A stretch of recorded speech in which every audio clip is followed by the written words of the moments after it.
Hi everyone, it's Mel, Helen, and Janet. And we're Asian Boss Girl, a podcast for the modern day Asian American woman, which you can find on Spotify, Apple Podcasts, and all the podcasting platforms.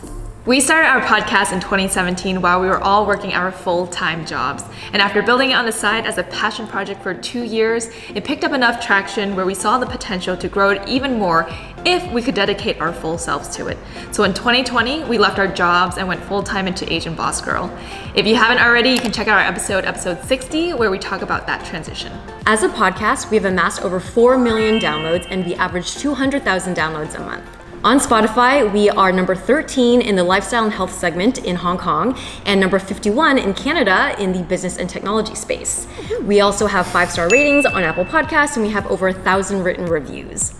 One of the questions that we get asked a lot by our listeners is how to start a podcast of their own. So today, we're going to share with you all how we did it and some steps to help you along the way.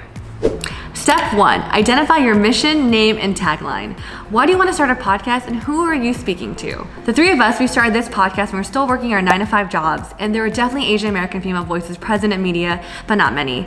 There are mostly celebrities, actresses, beauty gurus, but no one that we could truly relate to as women working corporate professions. The purpose of our podcast was never to be the role model for the modern day working woman, which is our tagline. It was a desire to share stories we didn't hear in mainstream media about what it's like to work in corporate, what it's like to deal with the physical and mental expectations from an Asian family, of what it's like to have anxiety attacks, of dealing with imposter syndrome, everything that encompasses what it's like to be an Asian woman in her 20s and 30s from our perspective and from the perspective of the guests that we bring on.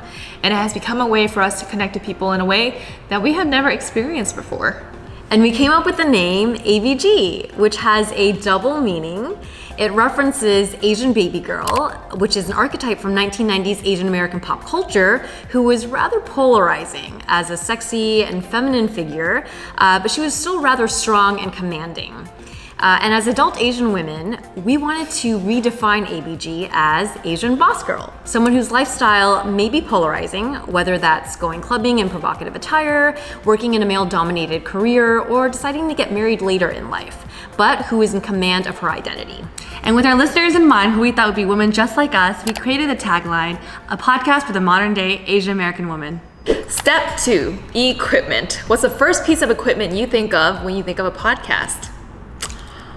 Mics. We did a little online shopping and found these moderately priced mics with decent reviews. The Snowball Ice USB mics, along with the spit guards. Let me grab that real quick. So these are the Dragon Pad USA spit guards. I don't even think they're called spit guards, but they're kind of like filters. So it filters out your saliva. 3.5 years later, this is the same mic and spit guard filter that we still use today. Side note, if you are starting a podcast or starting your own business, you might want to keep track of your expenses. Here's a screenshot of our first 5 expenses, including the mic and the spit guards. I do want to also add that a lot of podcasts out there use sound mixers and headphones too for more of the on-spot audio adjustments. So that could be something that you look into as well. So that covers the hardware component of it. You'll also need audio recording software. For us, we hook up our mics to our laptops and use QuickTime Player to record 3 separate MP3 files. Other friends in the podcasting world use GarageBand, Audacity, or even just Zoom audio. And that sums up equipment. Step 3, decide on your format. How many hosts are you gonna have? 1, 2, 3? Do you want your podcast to be casual conversation, interview style, newscast information style?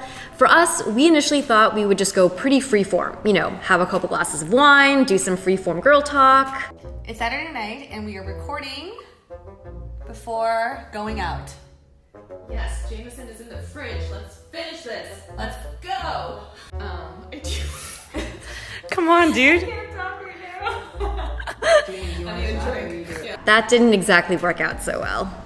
After recording our first episode multiple times, we finally found a format that works for us, which is using an outline that provides some section, but also allows some freeform. We also have formal intros and outros, which is something that helps set structure for our episodes. And for every episode, we use the same intro and jingle for brand recognition. Welcome to ABG, Asian Boss Girl, a podcast for the modern day Asian American woman. My name is Mel. I'm Janet. I'm Helen. Thank you everyone so much for listening, and we will catch you on the next episode. Bye.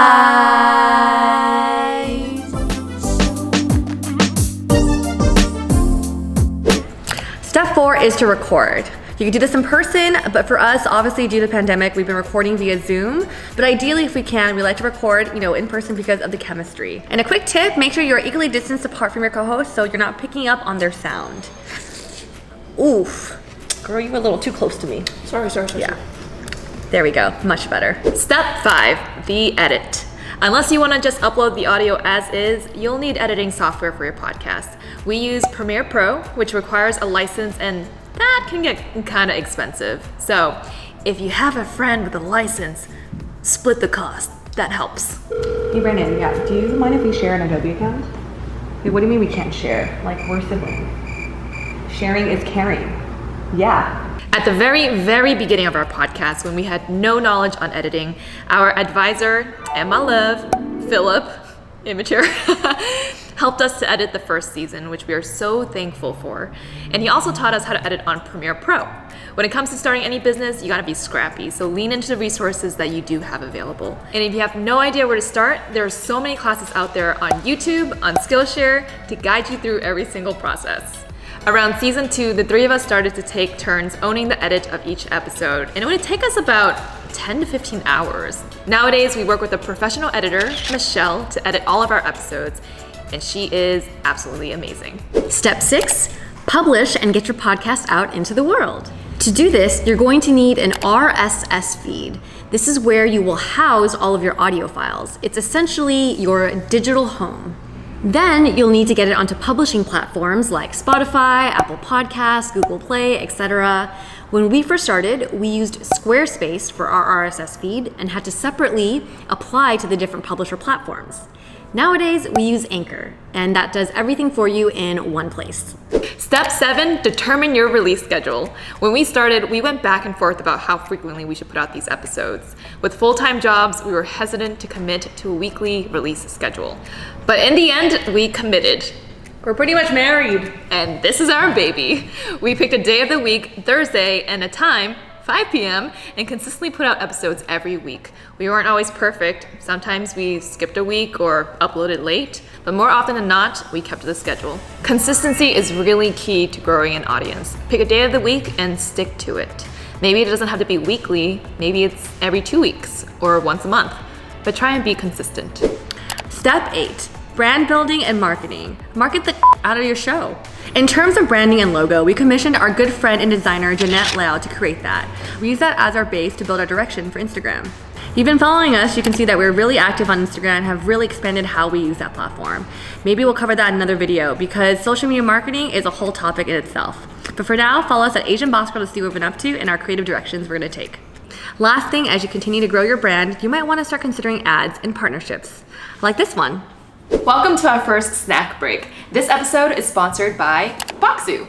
I am so excited to be trying out these snacks. Boxu is a monthly snack box subscription service that delivers original assortments of premium Japanese snacks and pairings. Each month has a different theme. Each box also comes with a tea pairing and a cultural guide detailing each product's origin, ingredients, and common allergens too.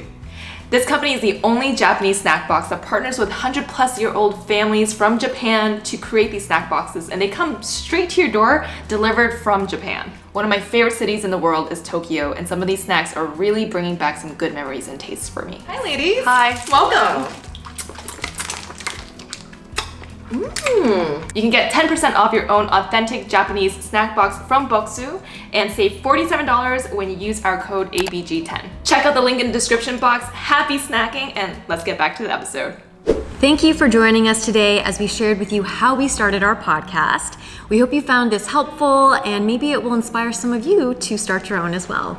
Yes, and since starting our podcast, we've expanded Asian Boss Girl into a multimedia company. If you found this video interesting and would like to learn more about how we run the other aspects of our business, let us know. Comment below. But for now, we'll see you in our next video. Bye. Hello. Y'all excited for me to get that house or what? Seriously. Downtown. Step 7, determine your release schedule. But more often than not, we weren't always perfect. Sometimes we skipped a week or uploaded late, but more often than not. Why is that a weird thing to say? I mean, it's really not a weird thing to say. The exposure helps. It looks better. Getting dark. Step 8: brand building and marketing. Market your show, man.